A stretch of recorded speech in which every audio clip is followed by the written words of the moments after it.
ఏ కొడుకు చేయకూడని దుర్మార్గానికి పాల్పడ్డాడు ఓ కొడుకు. ఏ తల్లి ఊహించని దారుణమైన ఘటన చోటు చేసుకుంది. మీరే చెప్పండి, ఏ తల్లి అయినా అనుకుంటుందా కన్నబిడ్డే తనను కర్కశంగా చంపేస్తాడు అని? కానీ సంగారెడ్డి జిల్లా తెల్లాపూర్లో అలాంటి ఘటనే చోటు చేసుకుంది. ఆస్తి కోసం కన్న తల్లిని చంపేశాడు కొడుకు. ఏకంగా 20 చోట్ల కత్తితో పొడిచి చంపేశాడు. ఇప్పుడు మీరు ఆర్టీవీ స్క్రీన్ పైన చూస్తున్న ఈ కార్తిక్ అనే దుర్మార్గుడు. ఆసుపత్రిలో చికిత్స పొందుతూ ఆ తల్లి రాధిక మరణించింది. వీడి మద్యానికి బానిసైపోయాడు. ఆస్తి కోసం కుటుంబ సభ్యులతో గొడవ పడుతూ ఉండేవాడు. ఆవేశంలో తల్లిని కత్తితో పొడిచి చంపేశాడు కార్తిక్. ఏకంగా 20 చోట్ల కత్తితో తల్లిని పొడవడంతో ఆమె అపస్మారక స్థితిలోకి వెళ్ళిపోయింది. ఆసుపత్రికి తరలిస్తే అక్కడ చికిత్స పొందుతూ ఆమె చనిపోయింది. ఏ కొడుకు చేయకొన్ని దుర్మార్గం ఇది. ఏ తల్లి కనీసం కలలో కూడా ఊహించని దారుణం ఇది. ఏ కన్నబిడ్డ తనను చంపేస్తాడని ఏ తల్లి కూడా కనీసం ఊహించను కూడా ఊహించదు. కానీ కార్తిక్ మాత్రం అలాంటి బిడ్డ కాదు. వీడు రాక్షసుడు కంటే దారుణం. కన్న తల్లిని ఆస్తి కోసం చంపేసిన దుర్మార్గుడు వీడు. కార్తిక్ను అదుపులోకి తీసుకుని కేసు నమోదు చేశారు పోలీసులు. మా ప్రతినిధి మహేష్ ఉన్నారు పూర్తి సమాచారం అందించడానికి. మహేష్, ఈ ఘటన జరిగిన తర్వాత ఏంటి అక్కడ రియాక్షన్? కన్న కొడుకు కన్న తల్లిని 20 చోట్ల కత్తితో పొడిచి చంపడం అంటే అసలు మామూలు విషయం కాదు. ఏ తల్లి ఊహించని ఘటన. ఏ కొడుకు ఇలాంటి దుర్మార్గానికి పాల్పడకూడని ఘటన. ఖచ్చితంగా సంగారెడ్డి జిల్లాలో ఉన్నటువంటి పటచేరు నియోజకవర్గంలో ఉన్నటువంటి తెల్లాపూర్లో దారుణం చోటు చేస్తుందని చెప్పొచ్చు. ఎందుకంటే ఆస్తి కోసం తల్లిని హత్య చేసిన సంఘటన జిల్లాలో ఒక సంచలనంగా చెప్పుకోవచ్చు. ఎందుకంటే ఇటువంటి సంఘటన ఎవరు కూడా చేరుకోలేని పరిస్థితిలో ఉన్నారు. నవారి కార్తిక్ రెడ్డి అని 26 సంవత్సరాల క్యాండిడేట్ తల్లి రాధిక 52 సంవత్సరాల కత్తితో దాడి చేసిన ఘటన అందరినీ కలిసివేసిందని చెప్పొచ్చు. 20 కత్తిపొట్లతో దాడి చేయడాన్ని, ఎందుకంటే మద్యం మత్తులో ఉన్నటువంటి కొడుకు ప్రతిరోజు మద్యానికి బారితే చాలా ఇబ్బందులకు ఎదుర్కొని ఆస్తి కోసం కన్న తల్లిని సైతం చంపడానికి ప్రయత్నం చేశాడు. అదేవిధంగా ఆమెను హాస్పిటల్లో ట్రీట్మెంట్ తీసుకుంటూ చనిపోయిన పరిస్థితి ఉంది.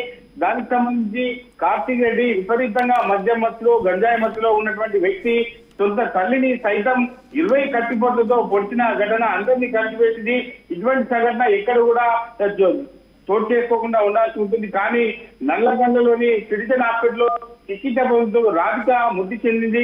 ఇప్పటికే పోలీసులు కూడా కేసు నమోదు చేసుకుని దర్యాప్తు చేస్తున్నారు. ఎందుకంటే ఇటువంటి సంఘటన మళ్ళీ పునరావృతం కాకుండా ఉండాలి. ఎటువంటి గంజాయి బ్యాచ్ కు ఆస్తి కోసం తరచుగా ఉమ్మడి జిల్లా వ్యాప్తంగా ఇప్పటికే జరుగుతున్న పరిస్థితి ఉంది. ఇప్పటికే సిఐ కూడా తన వివరణ కూడా ఇవ్వడం జరిగింది. ఇటువంటి ఒక ఆస్తికే ఇటువంటి దారుణానికి ఒడిగట్టాడని చెప్పి రాధికని చంపాలని చెప్పి ఇప్పటికే పోలీసులు కూడా కత్తితో దాడి చేస్తున్నప్పుడు అక్కడ ఎవరు లేరా? 20 సార్లు కత్తితో కన్న తల్లిని పొడిచాడంటే ఎటువంటి ఉన్మాదంలో ఉన్నాడు వీడని అర్థమవుతుంది. అంటే ఖచ్చితంగా ప్రతిరోజు ఇది తరచుగా కొనసాగుతూనే ఉంటుందని చెప్పి తెలుస్తుంది. ఎందుకంటే తాగిన మైకంలో ప్రతిసారి తల్లితో గొడవ పడుతుండేవాడు. ఆ సమయంలో కూడా తల్లి ఒకటే ఉన్నట్టు తెలుస్తుంది. తన వెంట తీసుకొచ్చిన కత్తిని అంటే అప్పటికప్పుడే ఒక 20 పోట్లు కూడా ఆమె గడ్డలో కోయడం జరిగింది. దానికి సంబంధించి ఆమె మాట్లాడిన స్థితిలో ఉంది. ఎందుకంటే అపస్మారక స్థితిలోకి వెళ్ళిపోయింది. ఎందుకంటే నా కన్న కొడుకే ఇటువంటి దారుణానికి ఒడిగట్టాడని చెప్పి తల్లి కూడా మౌనంగా ఉండిపోయింది. చనిపోవడానికి అంటే అటువంటి దారుణానికి ఒడిగట్టాడు వీడు. ఏదైనా అవసరం ఉంటే డబ్బులు అడుగుతాడు తప్ప కానీ ఇటువంటి ఆస్తి తగాదాలు నా మీదకి నా ప్రాణం మీదకి వస్తుందని చెప్పి ఇప్పటికి కూడా ఆమె జీర్ణించుకోలేని పరిస్థితిలో ఆమె సొమ్మసిల్లి పడిపోయింది. ఎందుకంటే ఒక్కటి పొడిస్తే ఆమె అపస్మారక స్థితికి వెళ్ళిపోతుంది. కానీ తీవ్రంగా విచక్షణ రహితంగా కత్తిపోట్లను పొడవడం వల్ల తల్లి కూడా ఆమె నమ్మలేని స్థితిలో అక్కడనే కుప్పకూలిపోయిన పరిస్థితి ఉంది. అంటే చుట్టుపక్కల వారు తన తల్లికి పొడిచినటువంటి గాయాల వల్ల చాలా సమయం తర్వాత చుట్టుపక్కల వారు అక్కడికి చేరుకున్నారు తప్ప అంతకుముందే వస్తే తల్లి బతుకుండే పరిస్థితి ఉండేది. అప్పుడున్న పరిస్థితిని బట్టి చూసుకున్నట్టయితే కొడుకు చంపే సమయంలో ఎవరు లేరు అని చెప్పి మనకు పూర్తి సమాచారం కూడా తెలుస్తుంది. ఇప్పటికే ఆ క్యాండిడేట్ ను కూడా అదుపులో తీసుకున్నట్టు తెలుస్తుంది. ఎందుకంటే తాగిన విషయంలో ప్రతిరోజు కూడా ఇటువంటి సంఘటనలను సాధారణంగానే చూస్తామని చెప్పి స్థానికులు చెప్తున్న పరిస్థితి. కానీ ఎవరు కూడా జీర్ణించుకోలేకపోతున్నారు. ఎందుకంటే సొంత తల్లిని ఆస్తి కోసం ఇటువంటి మూర్ఖులు ఈ భూమి మీద ఉండటం కూడా ఎక్కడున్నాడు? ఇప్పుడు కార్తీక్ ఎక్కడున్నాడు? పోలీసుల అదుపులో ఉన్నాడా మహేష్? ఖచ్చితంగా పోలీసులు అదుపులో ఉన్నట్టు మనకు సమాచారం ఉంది. ఎందుకంటే కేసు నమోదు చేసుకొని దర్యాప్తు చేస్తున్నామని పోలీసులు ఇప్పటికే చెప్తున్నారు. ఇటువంటి దారుణాలు జిల్లాలో తరచుగా జరుగుతున్నాయి, వీటికి అడ్డుకట్ట వేయాలి, ఇటువంటి మూర్ఖులకు శిక్ష పడేలా చూడాలని చెప్పి ఇప్పటికే ముక్తకంఠంతో స్థానికులు కోరుకున్న పరిస్థితి ఉంది. అంటే సొంత తల్లినే చంపడానికి ముందుకు వచ్చారంటే వీళ్ళు ప్రవర్తన చూస్తుంటే ఒక గంజాయి మత్తులో, ఒక మద్యం మత్తులో ఇటువంటి నరరూప రాక్షసులను విచక్షణ రహితంగా పొడిచినటువంటి తల్లిని ఇతన్ని శిక్షించాలని చెప్పి ప్రధానంగా డిమాండ్ చేస్తున్న పరిస్థితి మనకు తెలుస్తుంది. రోహిత్ రైట్ మహేష్, కన్న తల్లిని ఆస్తి కోసం విచక్షణారహితంగా పొడిచి చంపేశాడు ఈ దుర్మార్గుడు కార్తిక్. ఏ కొడుకు ఇలాంటి దుర్మార్గానికి పాల్పడకూడని ఘటన ఇది. ఏ తల్లి కూడా కనీసం కలలో కూడా ఊహించని ఘటన ఇది. కన్న కొడుకే తనను నిర్దాక్షిణ్యంగా చంపేస్తాడని, ఎంత కర్కశంగా ఉన్నప్పటికీ కూడా కొడుకు ఇంత దుర్మార్గానికి పాల్పడతాడు అని కనీసం ఏ తల్లి కూడా ఊహించదు. ఆ కన్న తల్లి నవమోసాలు మోసి పెంచిన తల్లి కడుపులోకి కత్తిని దూశాడు ఈ దుర్మార్గుడు. ఈ దుర్మార్గుని ఎలా శిక్షించాలని మీరు కోరుకుంటున్నారు? మీ అభిప్రాయాన్ని కామెంట్ బాక్స్లో తెలియచేయండి. ఈ ఘటనపై పోలీసులు మాట్లాడారు, పోలీసులు ఏం మాట్లాడారో చూద్దాం. తెల్లపూర్లో ఉన్న డివినో విల్లాస్లో నివాసం ఉంటున్న ఈ నవారి రాధికారెడ్డి 50 సంవత్సరాల ఏజ్ గల తన చిన్న కొడుకు కార్తీక్ రెడ్డి 20 సంవత్సరాలు ఉన్న అబ్బాయి పొడ్చడంతో తీవ్ర రక్తస్రావం అయ్యి సిటిజన్ హాస్పిటల్కి షిఫ్ట్ చేయడం జరిగింది.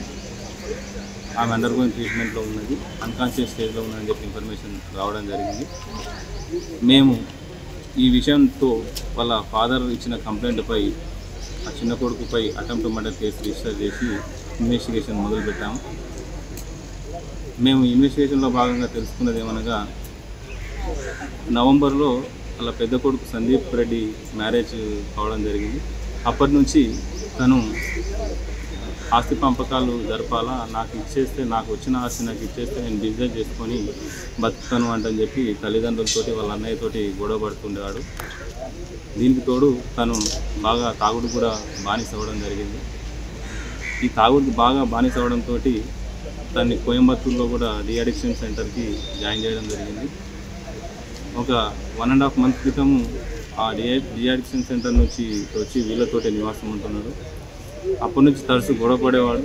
నిన్న బాగా తను అనుకున్న ప్లాన్ ప్రకారం వాళ్ళ ఫాదర్ తోటి గొడవ పడి, మీరు ఆస్తులు పనిచేస్తారా లేదా మిమ్మల్ని హతమార్చాలని అనే ఉద్దేశంతో ఆ గొడవ చేసి పొద్దున 4:30 టైంలో కత్తితోటి వివిధ శరీర భాగాల్లో పొడ్చడం జరిగింది.